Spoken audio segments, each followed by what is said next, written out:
be where the dumping hose is. Okay. Have you ever done this before? No. Okay, so this is the end that you're gonna connect to the vehicle. There's gonna be these little black dots on each side that you lock it in, and then you make sure that other end goes into the hole. Okay. Okay, I'll show you where that goes to. Okay. It goes on the back of the vehicle. Okay. But the hose is in here, and you could stretch it out. It's not really stretched out all the way right now. So you have a slide out. I'll show you that when we're inside, so it gives you more room. This is for cable TV if you have cable TV at the campsite or RV park. Gas, make sure you put 89 or higher. 89. So 89 minimum, yeah. Okay. Okay? No 87. So city water connection, that's if you have a full hookup at a campsite. Okay. So that's where you connect the hose to like a hose line, turn on the water. But first you put the hose here and you turn that to tighten it. Okay. The hose, and then you turn on the water. That means the water is going directly to the sink, shower, toilet. So you have a limited water usage pretty much. But that's only if you're at a full hookup site. If not, which we won't be. if you're not, then right now you have, this is to fill up your fresh tank. Okay. So right now it's filled with 50 gallons right now. Okay. So if you're connected to city though, which we don't need to worry about city then. So fresh tank, so you put the hose there exactly like that. Turn on the water, it'll fill up your 50-gallon tank. So that's if you run out, you'd fill this fresh tank up. Okay. And then anytime you're using the water, I'll show you inside, you have to turn on the water pump. So it gives you pressure. Because you're using the water from the tank. So I'll show you that. Down here is where the dumping is. So if you look right here, you would take off the cap and then you'd connect the hose and lock it on where those 3 balls are. Those 3 little black things sticking out. So black is toilet water. So black, you always empty the black first. So you just pull this out and it'll all come out. So you let that flush out for a few minutes, let it all empty out, and then once with the tube. Yeah, you connect the tube on and make sure that goes into the end of the hole, and then you'd pull the black one out. It'll all flush out. Then after that, once it's all empty, you're gonna pull the gray one. The gray one's your sink water or shower water. So it kind of like cleans out the hose tube. And then once you're all done, you're gonna close them back, and then you'll take off the hose, and then you'll put the cap back on. That's what empties it out. And that takes not that long. I mean, I think it would take maybe like 5, maybe 10 minutes. Okay. So this is where the generator door is. So this is what I was talking about, the plug. So this is where, if you have a hookup site, the plug is plugged in right now to the generator. So this is the plug of the vehicle, where the vehicle gets its main power source. So it's plugged into the generator right now. So when we turn on the generator, it's connected to the vehicle, so you'll get power from the generator. So if the generator's on and there's no power, it's either gonna be that switch I showed you, or the plug isn't plugged in. But right now it's plugged in, so that's good.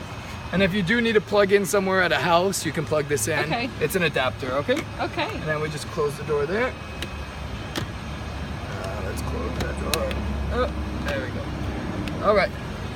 This is your trunk space area where you're gonna have your levelers. So levelers, if you're parked on a hill, if you're slanted, you'll put one under the tire and drive up on each level, whatever level you want it to make it flat.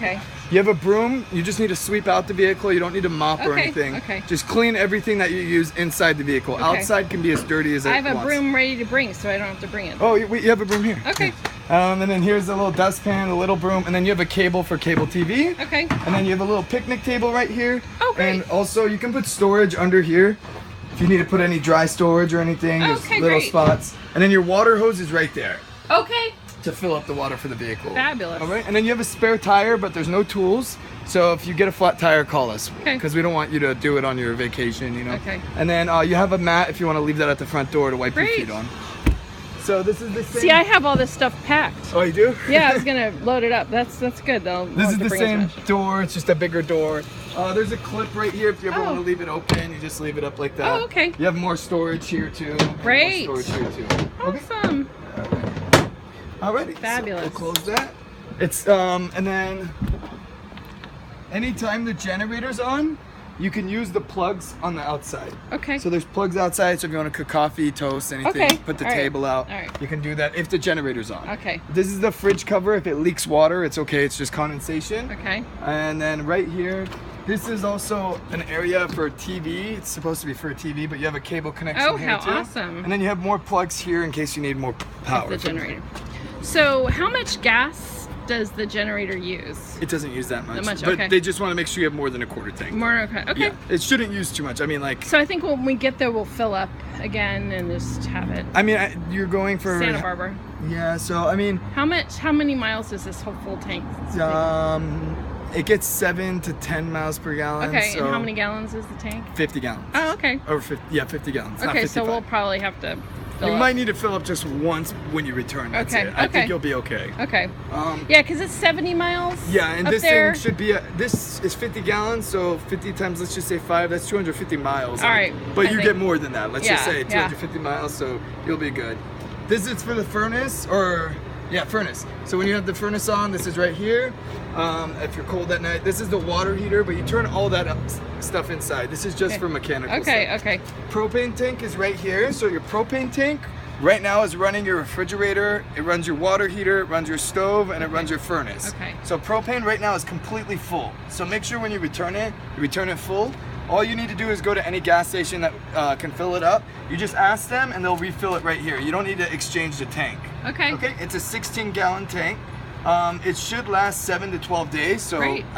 So if you only use a quarter, that's 4 gallons because it's Okay. 16. So ask them for 4 gallons because you don't want to fill it up all the way. You Okay. don't want to lose money on it. All right. So and then right here, it's on right now. It's not that expensive, so It's not. It's I think it's $4. It's fine. Yeah, something like that. So right here, you open it. It's open right now. If you ever need to close it, you turn it all the way to the right. Do you have to close it when you fill gas up? No. Okay. No. So you always leave it on because your fridge is running on it. Great. And then so we'll leave that on, and then.